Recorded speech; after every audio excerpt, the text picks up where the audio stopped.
Oh, and it's 6 o'clock. Should I put the TV on for Neighbours? Yeah.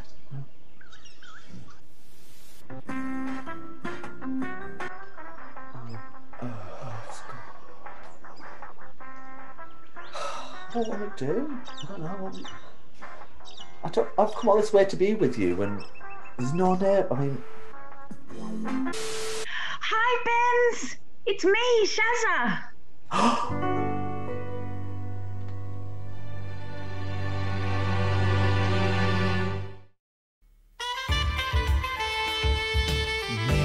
Neighbors, everybody needs good neighbors with a little understanding.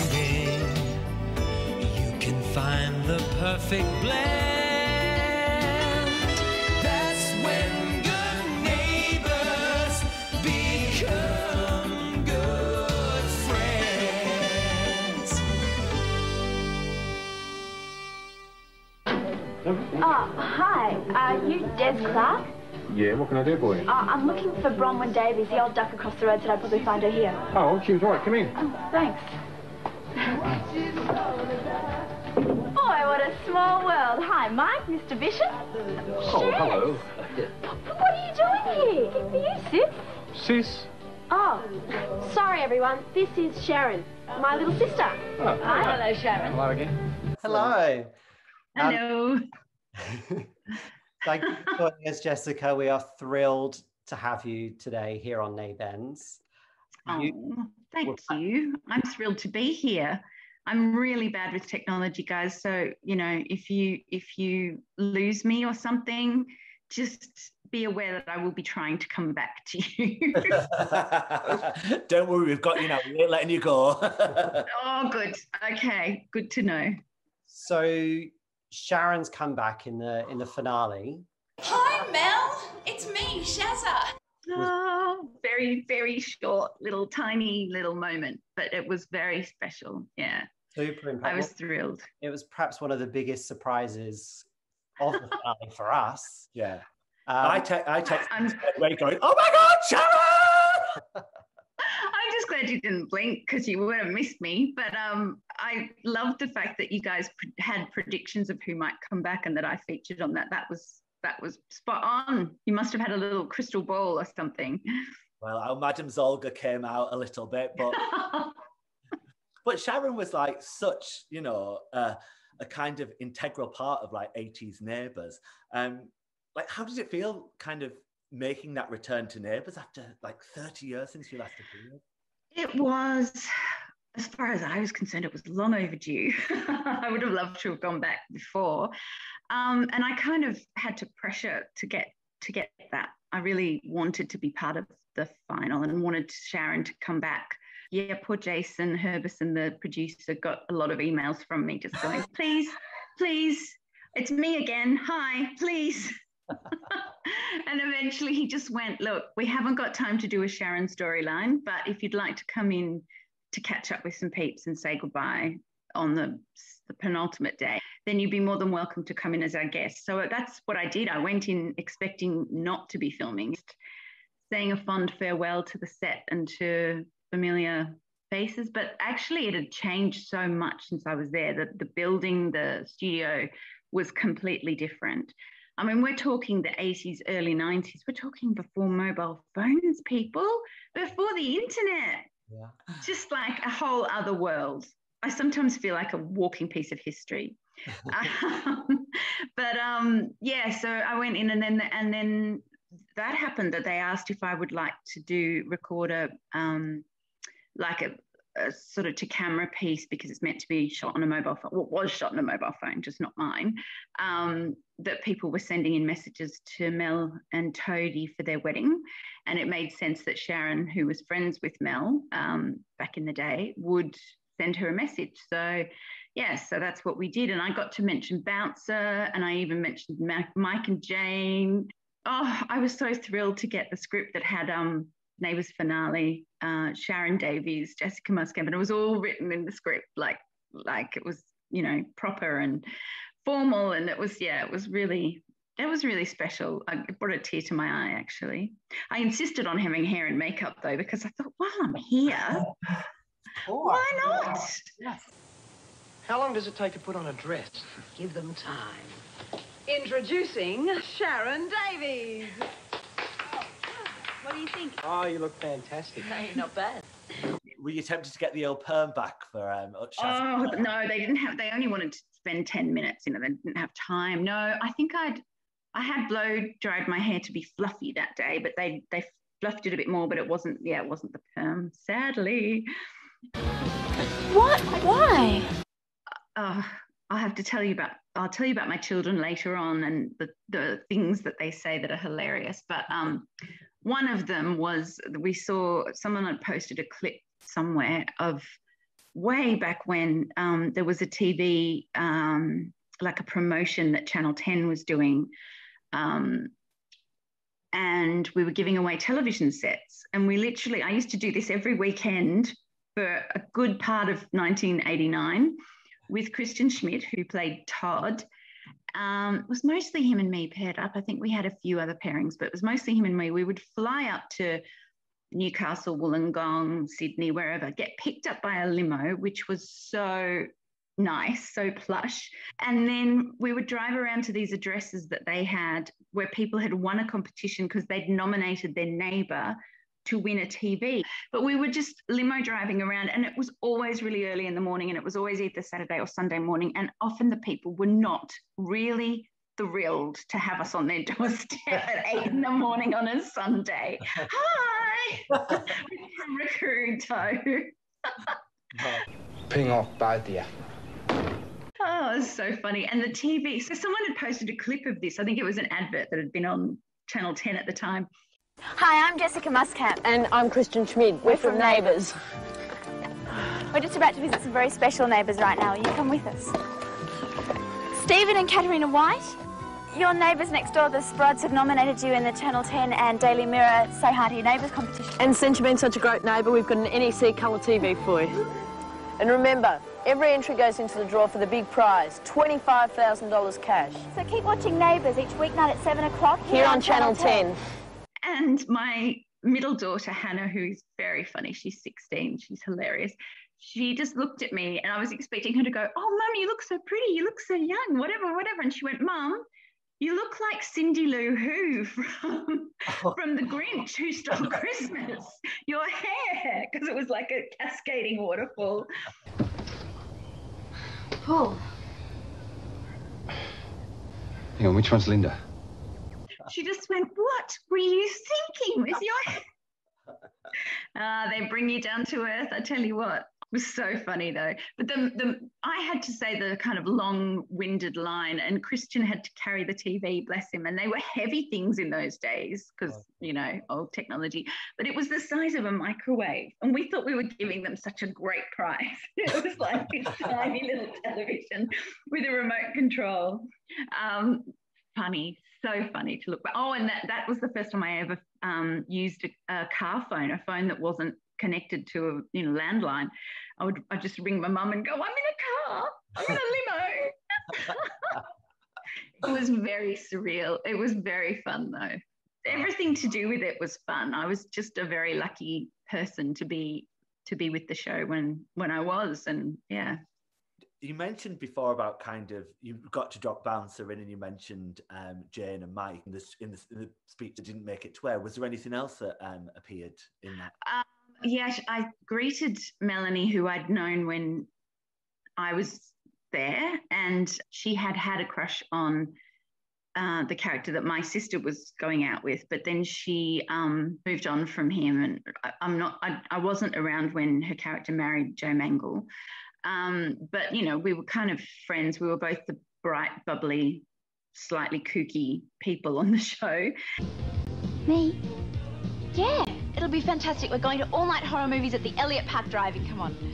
Well, I've actually got a date tonight. Well, he's got to come too. That's the whole point of a double date, isn't it? There's 4 of us. Yeah, I suppose. Unless he thinks you won't like the show. I don't know. No, he'll probably be fine. No, he'll love it. I'm sure he will. It'll be fine. Yeah, okay. Yeah, so I got to say, you know, I hear you're marrying well, I put in the word toy boy because I did point out, I was like, is Melanie quite a bit older than Toadie? And one of the producers was like, yeah, but so what? And I said, yeah, absolutely, so what? But I thought that's the sort of thing that Sharon would pick up on. She would be like, you've got a guy and he's much younger than you. So I remember I said something like, I hear you're marrying, oh no, I can't believe you're marrying a guy called, a toy boy called Toadie. I put toy boy in there. I can't believe you're marrying a toy boy called Toadie. And then I went, actually, I can. It sounds perfect for you, which was, the scripted line. And that was nice. I was hoping that would make it in, but it didn't. But that's okay. Well, we're hoping, because Jason Herbison has said that a lot was cut from the finale, that we're hoping for like an extended cut. That'd be nice. That'd be amazing. That would be really nice. Yeah. That an extended director's cut, as it were, would be really nice too. Yeah. The only person that I had actually worked with that was on set the day that I came out was beautiful Stephen Dennis, Paul Robinson, who was just as delightful now as he was 30-something years ago. And we had sort of kept in touch a few times. We'd crossed paths when he was living in the UK and I was.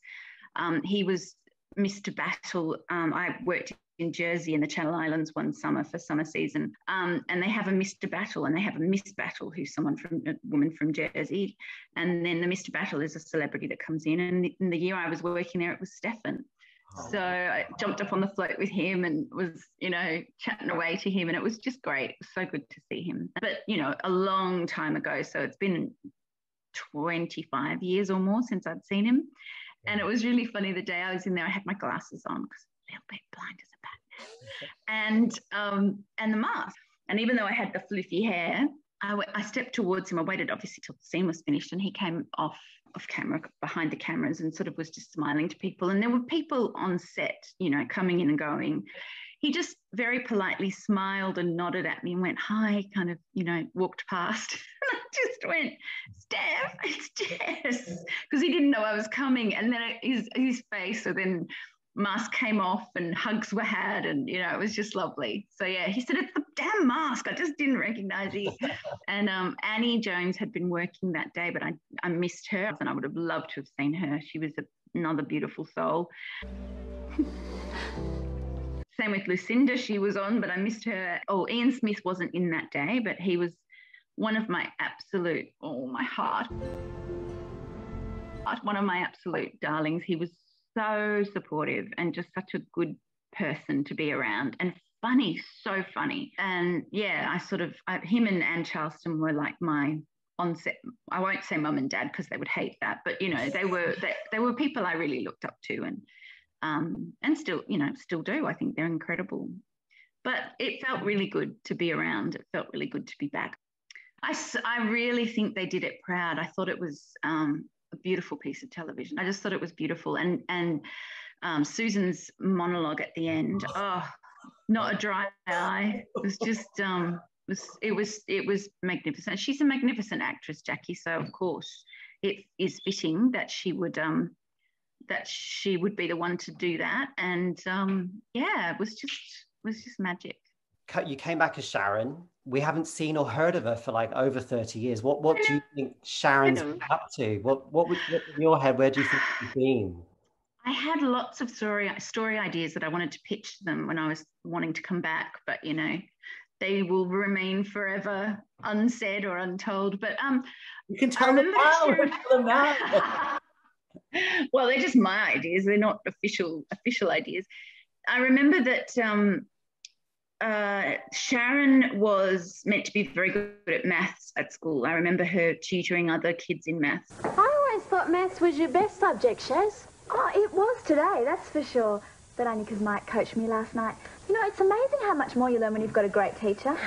Yes, amazing. And I remember her, saying that she didn't particularly like English, which is the complete opposite of me, because I was hopeless at maths and loved everything English and literature and history and all of that stuff, and did quite well in that field of academic life, but didn't do year 12 or A-level maths at all. There were children creeping around me, by the way. That's why I keep trying to be very quiet. They're good. Anyway, so I thought maybe she might have gone on to do maybe vet science, possibly. I thought, you know, it could have been good to have another vet. I think years ago they had a vet in the storyline, you know, and she loved animals. And someone else had posted Christmas. Was it you guys? Did you post Christmas 1988? And I was watching the scene going, oh, I was there then. I wonder why I'm not in it. And then all of a sudden in comes Bouncer dressed as a reindeer and me holding his leads, and I'm dressed as a Christmas elf. And I was like, oh, yes, now I remember why I'm not in there. Merry Christmas, everybody! Oh, will you look So that's what you were up to. Presents for everyone. That was pretty lovely.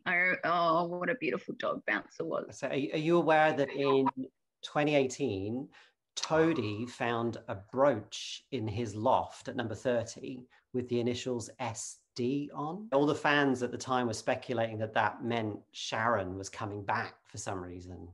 It absolutely breaks my heart that that didn't happen and that they had that and they didn't pay it off. What's in here? Oh, hello. What's engraved? Show me. SD. I didn't know about that until recently. I was in touch with the people that are doing the Neighbours farewell tour. And again, lobbying, hi, I'm over here, I want to join. And they were lovely. And one of them said to me, there's quite a lot of Sharon love on Instagram. Looked it up, and sure enough, there was a whole thread from back then about SD and who else could it be? It couldn't be anyone else. And they pawned it. No, maybe it's a past resident. Either way, it's long forgotten. Could be worth something. Let's get it valued. Yes, yeah.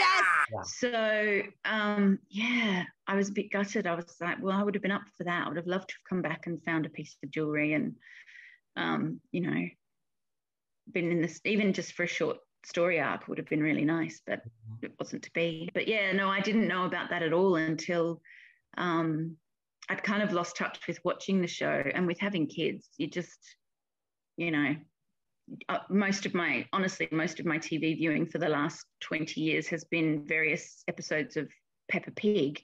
Oh. And thank goodness now we have Bluey as well, because my kids are quite spread apart. So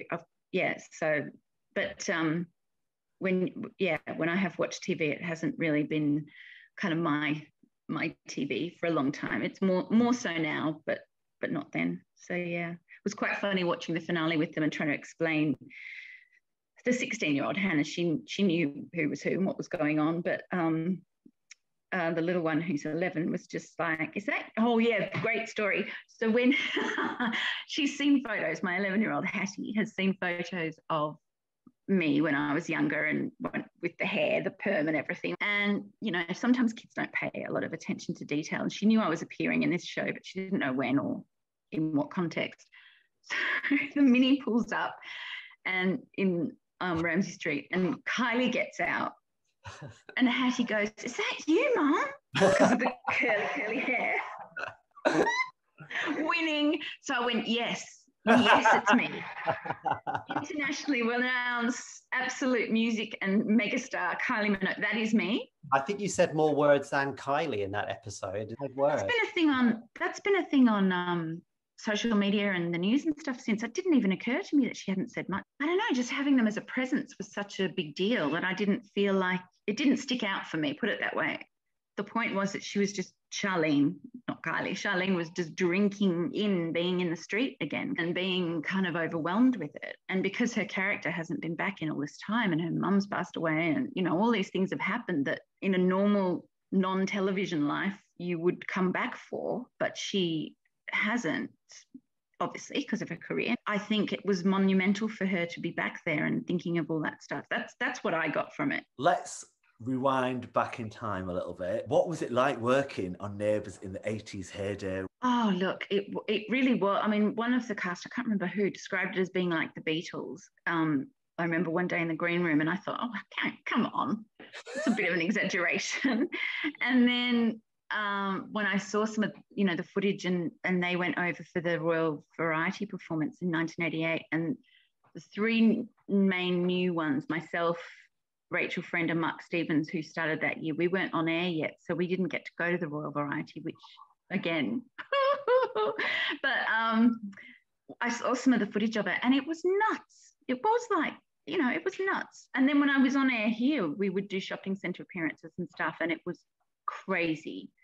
I remember once I opened part of a shopping mall or a new store at a shopping mall in Falkirk in Scotland, and there was a crush, and they had to stop the event. I was signing autographs. They had to, the police and security guards came in and had to stop it because somebody got kind of crushed against the barriers, and I was absolutely mortified that could happen, that someone would get injured, just from the hysteria of it. It was unbelievable. My father was from the UK, so I had always wanted to work there. And then we went over at the end of 1989, just before I started, I think, on air. Yeah, I remember seeing some Aussies we went to Paris as well, seeing some Aussies in Paris who just were like, I can't believe you're here, in Notre Dame or somewhere, just surreal. It was kind of the calm before the storm, because then when I went over again in 1990, it was cray. And yeah, people just loved it. So I guess you've already talked a little bit around kind of working about Anne Charleston and Ian Smith, but I mean, because you worked with some of the legends, Vivian Leigh, totally, Anne Haddie. I mean, obviously Ian and Anne. Darling Haddie, beautiful Anne Haddie. She was gorgeous. She was so funny. God, she was funny. And severe, like, you did not want to cross her. But once you were on her good side, she just had a heart of gold. She was so warm and funny, again, really funny. It was an interesting place for a teenager to be, It just seemed too surreal to even imagine that it would happen. And then when it did, and I got the call, I was, I think, floating on air for the whole, I couldn't tell anyone because nothing was signed, it wasn't official yet. So I had to keep which is very hard, very, very hard, not to tell any of my friends or anything. And just seeing the studios was just insane, because Fremantle Media have taken over from what was Grundy's, but the studio used to be part of Channel 10. So we had one part of the studio that was the Neighbours part, and the rest was the news, the Saturday morning kids shows, and it certainly wasn't all ours. We just had one little section of it. And so to go back, and the whole building's been kind of gutted and rebuilt, and it was just beautiful, and it was all there for Neighbours. Yeah. That was amazing. Yeah, that was quite amazing. And also back in my time, it was produced out of Sydney, and they had very strict instructions never to make it clear whether Ramsay Street and Erinsborough were set in Melbourne or Sydney. They didn't want to make a delineation, because everybody knew it was shot in Melbourne, but they didn't want to put off the Sydney viewers by explicitly saying that. It was a really weird thing. And all the producers, the decision makers, the writers, everybody, they were all at Grundy's in Sydney. So if we had a problem, or if there was a continuity, an issue with the script or something, we'd have to get on the phone and buzz Sydney and go hi and talk to somebody up there. And it was quite daunting. Sometimes they came down, and it was always a very tense day when the Sydney honchos came down to see us. Early days, when people left the show, they went to Queensland, South Australia, Perth, New Zealand, Tassie, maybe, Darwin. I think Joe Mangle or Toby Mangle's mother lived in Darwin. Like, there were all the other places were mentioned, but never Melbourne or Sydney. Goodbye, Dr. Marshall. I think you'll find Perth a charming place. You'll make lots of new friends in Brisbane. I won't get a new mum, though. Hey, Phil, can you send us one of those Darwin stubbies? Yeah, I will. And you make sure you keep in touch, won't you? And they've been quite clear about the fact that we're Melbourne. I mean, some of the characters went on trips to Sydney, and, it was nice that they kind of finally fessed up to... we're a Melbourne town. What about what were your highlights playing Sharon? What were your favourite stories? Well, within the first month of joining as Sharon, I'm a vegetarian and have been almost all my life, and I'm very animal rights focused. Didn't think I would need to put into the contract that I wouldn't wear fur, because I was a 17-year-old playing a 15-year-old, and I thought there's not going to be an instance where I wear fur. Neither did I think I'd have to put into the contract that I don't want to appear naked, because, again, family show. So within the first kind of month or 6 weeks of being there, there's a storyline where Sharon dresses up as an old lady. Excuse me, madam. I think you'd better sign the contract. I'll do it later. I don't think the auctioneer be too happy with that. Come on, I'll give you a hand. And they put this dead fox around my shoulders, and the wardrobe people did not listen to my pleas of, I can't, this is disgusting. They did point out to me that the fox would likely have died before I was born. Like, it was that old and manky, the thing, the stole. But honestly, it was just revolting.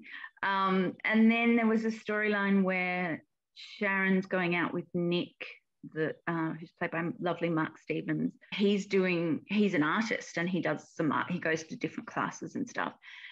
And he goes to a class, and Sharon's there life modelling. That might not have been the first 6 weeks. That might have been the first 6 months, but it was certainly the first year I was there. She's there life modelling. And they did get a body double to do the nude bit, but, you know, it was touch and go as to whether the director was going to say, no, we want to see a bit of, you know. And I was in the makeup van going, how is this possible? It's a family show. Why would I have to put in my contract that I'm not going to do nudity? Yeah. It was so bizarre. So yeah, so they did have a shot of this girl from behind. You know, my friends and family were going to think that was me sitting there, and that I'd kind of agreed to that. And I mean, again, that would not happen now. I was underage. I was 17. The character was 15. I don't think that they would go down that path now. But yeah, they were two really kind of confronting storylines early on. One of my favourite storylines was when Sharon and Nick ran away. Monday, the word's out. I just couldn't hack living with Hillary anymore. News that's received with mixed emotions. I drove Sharon away. What if something happens to her? And we had some great scenes in those couple of weeks. We got to film sort of all around Melbourne and down near where I live, a place called Mornington Peninsula, and further up north. Yeah, and we got to do these amazing storylines of us sleeping out in tents. We filmed at a battery chicken farm, though, which was really confronting for me, because at the same time I was protesting against such things. So that was pretty tough day, and it stank. But I loved working with Mark. And then this character called Skinner, who was a real baddie, he came along, and we'd met him before briefly in another storyline, and then he came along when they were hitchhiking, and he picked them up and starts flirting with Sharon, and Sharon flirts back, and of course Nick's not very happy about it, and then they have a big fight, and then Nick gets out of the car, and Skinner drives off with Sharon still in the car, and it was all very dramatic. But Skinner was played by one of my then very best friends, Matt Stevenson, who had been in the first TV show that I was ever in, which was a show called Dusty, the series. He'd played my love interest in that show, and it was complete role reversal. I was a really uptight city girl, and he was like a really laid back, cool country boy. And it was, so it was quite funny that he was like I was the country bumpkin, and he was like the city streetwise thug. And then he went on to Home and Away and ended up being in that for quite a while. But yeah, he and Mark got on really well. He and I obviously got on really well. So it was just like party time. And you also had that amazing story around Sharon having an eating disorder. Again, they would not have done it that way these days, I don't think. Yeah, that storyline was very hurtful for me personally at the time, because when I got the job in Neighbours, they said, you need to lose some weight. And I was like, okay, I will try. Now, I already, unbeknownst to them, had an eating disorder. I'd sort of gotten over it. And it was back in the 80s when people didn't talk about this stuff much. So it was seen as a source of kind of embarrassment or shame. And I remember my mum was really worried, but I remember my dad was kind of angry because the school had rung my parents saying that they'd noticed I wasn't eating. And so it all became this big thing. And instead of it being about going and finding the right help, it became about, we're just not going to talk about it, and you're not going to do it anymore, and that's going to be that. So it was pretty tough. And then I'd kind of recovered from that, but then when they brought that storyline in, I had a bit of a relapse, and it played with my mind, like it scratched my mind. I did lose some weight while I was on the show. The way they handled the storyline, I didn't think was particularly convincing. Sharon says she wants to be a model. Jane says you've got a good face for it or something. But no one, then other people tell her she's too fat. So then she goes on a diet and then suddenly she's not eating and then she falls into the swimming pool and, you know, and then she's cured. Sharon, I want you to promise me you won't starve yourself again. So it was kind of like, okay, not the journey that I would have written if I'd had the opportunity. I did think one of the storylines that I thought of for coming back for Sharon was that she could come back and blackmail Paul with something, you know, that she knew from ages ago, although it turned out he had so many marriages and so many kids, I don't think he'd even care if someone came back with a secret. Oh, give me a break, honestly. Sharon came back with some sort of blackmail to try and get money out of him. And when she's discovered doing that, she tells everyone it's because she wants weight loss surgery. But actually, she's a gambling addict. And so she's actually gambling the money away. I thought that'd be an interesting storyline harking back to the other one. But yeah, that was a really tough time for me. And it felt very personal because I tried as hard as I could to lose weight. And I did lose some weight. But I looked at myself the other day on something and I went, oh my God, I wasn't fat. Why did they make me feel like I was such an enormous, huge monster of a human being? I was like a size 12 to 14. I didn't look like a moose or a hippo, except in a spotty dress. There was the red dress with white spots. That was horrendous. But apart from that, at the time, of course, I hated it and thought I looked huge. But now, with some experience, I kind of go, no. Yeah. And again, I think now they wouldn't handle it like that because I think it was quite cruel. But that's what I was going to say about Mark Callan was that I found this interview that he did at the time. And he said, we did a storyline that a lot of people said was cruel. And it was cruel, but the way the actress playing her handled it was magnificent or something. I'd never seen this interview before. And I thought, bloody hell, they knew. They actually knew at the time that it was not the way to treat someone and that it was cruel and mean, and they still did it anyway. Wow. So that was pretty eye-opening for me, yeah. We were talking about our memories of Sharon last night, and I said that storyline was over in like a couple of episodes. They didn't really give it the right amount of time, and they didn't do it justice really. So I'm glad you said that. I agree with you. And I think, if you're going to do something like that, that's a major thing about not only the character, but also me personally. Do it properly and, put some time into it and actually, because eating disorders were a big thing back then, the 80s, 90s, they were talked about a lot. So even if they weren't handled very well and if there wasn't a lot of help for it, it would still have been, it would still have been an opportunity to do it more thoroughly and to discuss it and to kind of handle it in a different way. I mean, I think that was a period where the stories were churned out very quickly. There didn't seem to be more than a kind of 2-week story arc. There was something that happened and they got over it really quickly, and then it was the next thing.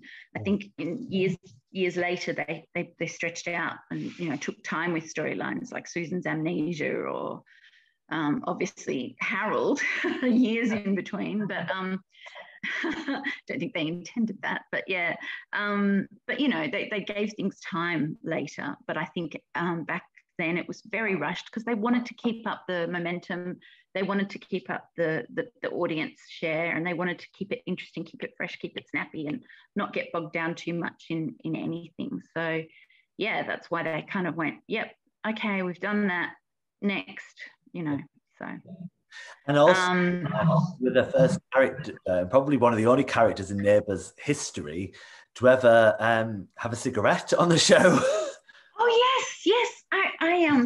I read somewhere that I was actually the last person on an Australian commercial time television, like an Australian person, not on a movie or anything, but last Australian show, last Australian actor to have a cigarette on television. That it was outlawed, and quite right. They didn't want to see people in soaps, people in different dramas or telemovies or whatever, smoking. It was seen as something that would encourage young people, and obviously that was the whole storyline, was that she was very impressionable, and she tried it and then she hated it and then she blew up the coffee shop. As you do. I reckon they must have. I reckon Harold had just been ignoring a gas leak for a really long time. Like there'd been like something dodgy going on in that kitchen, and for it to ignite so massively so quickly. It was an insurance job. He was after the redesign. Yeah, he wanted a cafe named after him after all, and he got that in the end. It was funny with those storylines was that Sharon and Nick kind of interchanged with who was working at the coffee shop. So Nick had the job and then he did something, and then Sharon got the job and then she did something. But one stage, Nick Page, the character, he left something boiling, I think, on the stove, or left some spaghetti boiling or something. The pressure cooker! It's been on all afternoon! Run that by me again. You know the bit about the best man for the...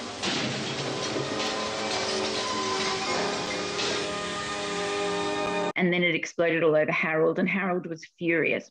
I'm pretty sure I remember an episode where Ian was absolutely covered in tin spaghetti, just dripping with it. It was so funny. It's rude. You better call the doctor. Do you need a doctor? Oh, please don't chuck him in, or it was done. I'm real sorry. You told me to turn off the pressure cooker. I could have been killed. So he got fired, and Sharon stepped in and took his job. Nice. Mr. Bishop, if Nick's dismissed, that means you'll be needing someone else, right? Wait a minute, this is my job. And you did say I was your second choice, remember? Would you be as quick in my grave, as my friend EJ would say from Liverpool? When I used to sit down where she'd been sitting, I'd sit on the seat. She'd go, would you be as quick in my grave? She'll hate that. Yeah, it was like that. So she stepped in, but then she blew up the coffee shop, but she kept her job. Once they rebuilt it, they didn't sack her. They didn't do anything. They just said, well, we're glad that you admitted that it was your fault. Have your job. Did you see the comment online that someone noticed that the windows were blown out during the explosion, but when Harold rushes in to save Des, the windows are still intact? I mean, we used to see the sets wobble. Someone would slam a door, and then we'd be told, if the police don't slam the door that hard, because everything wobbles.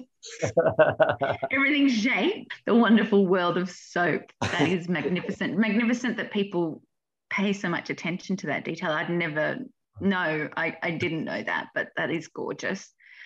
And who were you closest to in the cast back then? Did you keep it? Have you in touch with many of them? Thank goodness for Facebook. Thank you, Mark Zuckerberg. No, not really. But once that came about, once social media came about, I reconnected with quite a few Neighbours people and crew. Also, a lot of my friends, because I later went, when I lived in England, I went to drama school in England, went to LAMDA, and I'd lost touch with a lot of my LAMDA friends, and we reconnected. Yeah, so just like, through social media and stuff. But like I said, I saw Stefan a bit. I've seen Ian sporadically through Neighbours related events. I've seen Anne Charleston probably, and spoken to her on the phone and things. We just keep in touch sort of time to time, the odd text or phone call or something, and it's always like old home week when you do. It's like no time has passed.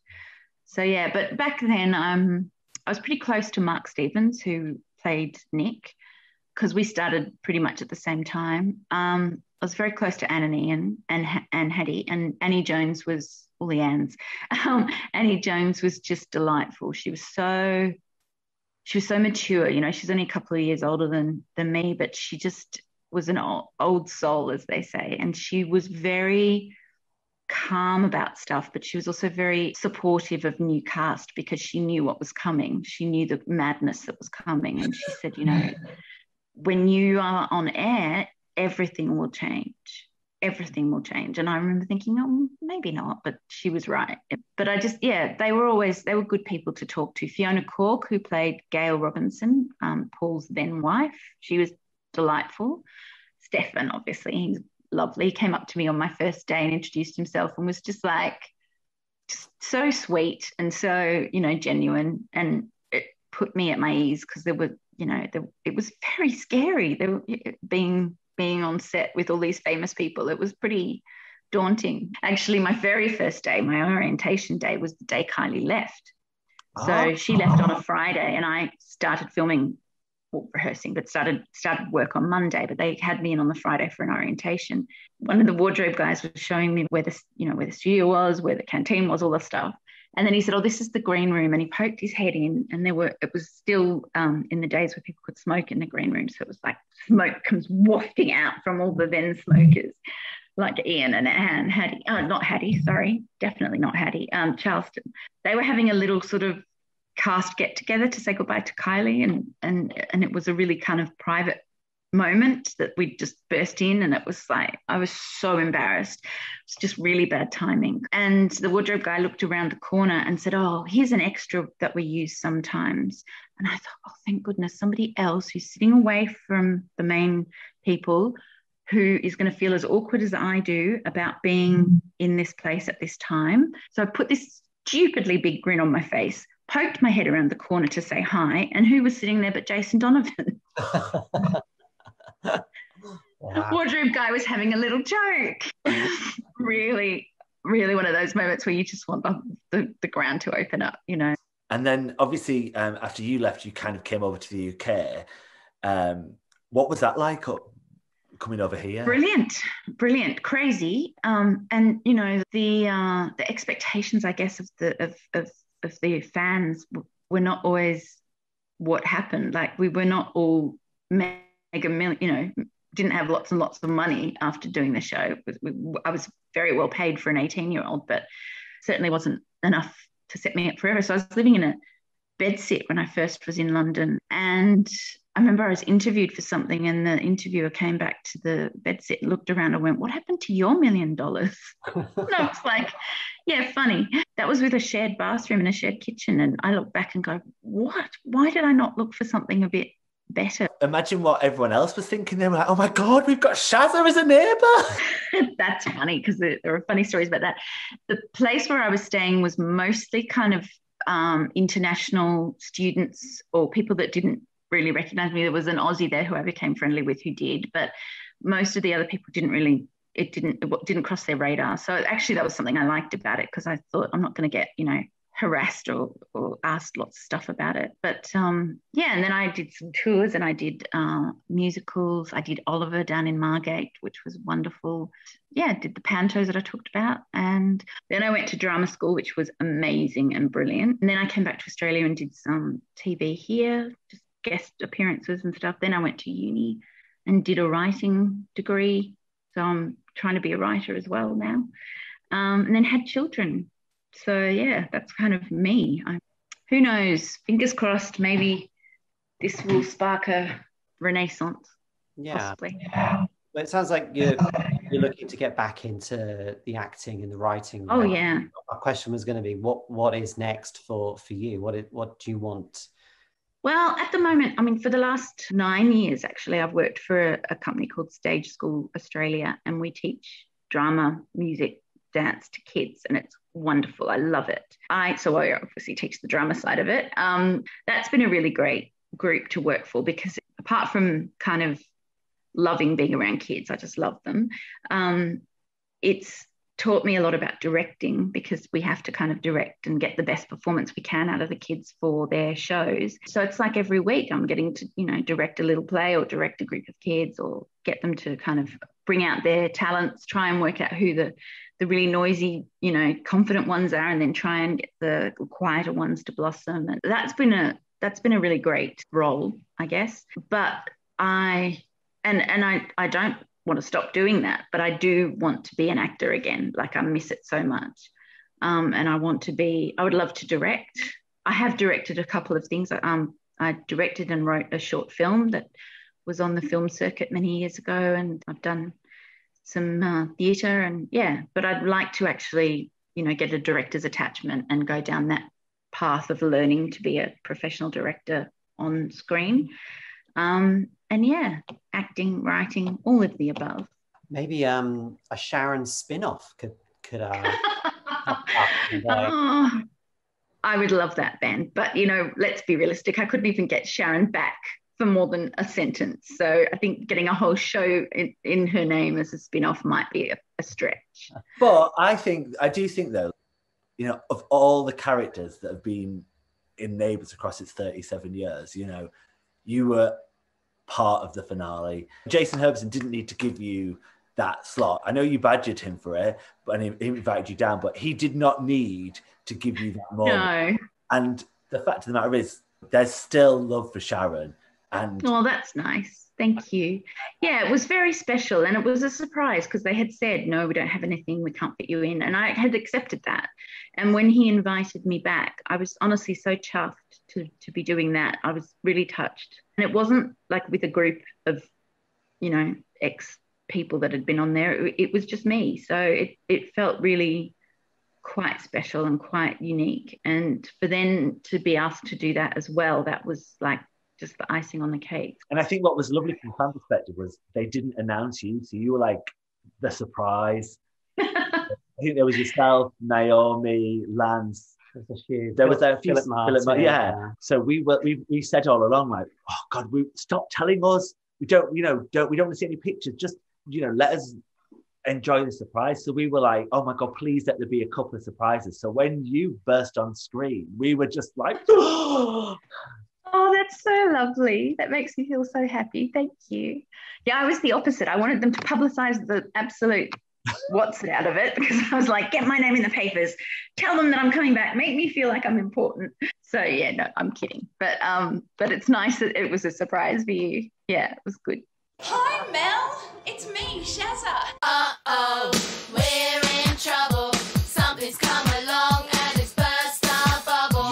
Yeah. Uh-oh, we're in trouble.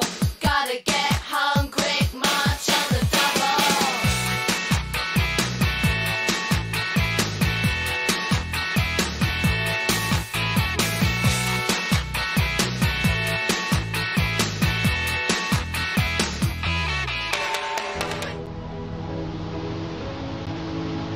I better get going.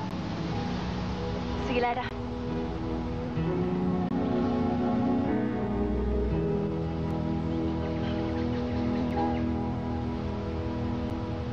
So good to talk to you guys. You are so lovely. I feel really honoured to have gabbled away for this much, and I'm such a chatterbox, so I do apologise. You've got your work cut out editing this. Cool. oh, listen, thank you so much. Well, hopefully I will meet you in the flesh one day when I am there doing a tour or getting to do something. Bridgerton. Definitely. My childhood dream was to be in the Royal Shakespeare Company, and that's still, you know, I would absolutely love that. That would be amazing. That, Doctor Who, and Bridgerton. Oh, darling, how Dalesville. I'm so famous. I don't need to play this silly little game. Unless, of course, you're only saying that because you're the murderer and you're trying to throw us. Much love to you. So nice to be in touch and to talk to you. Yes, we'll be. Take care. Bye-bye. Bye.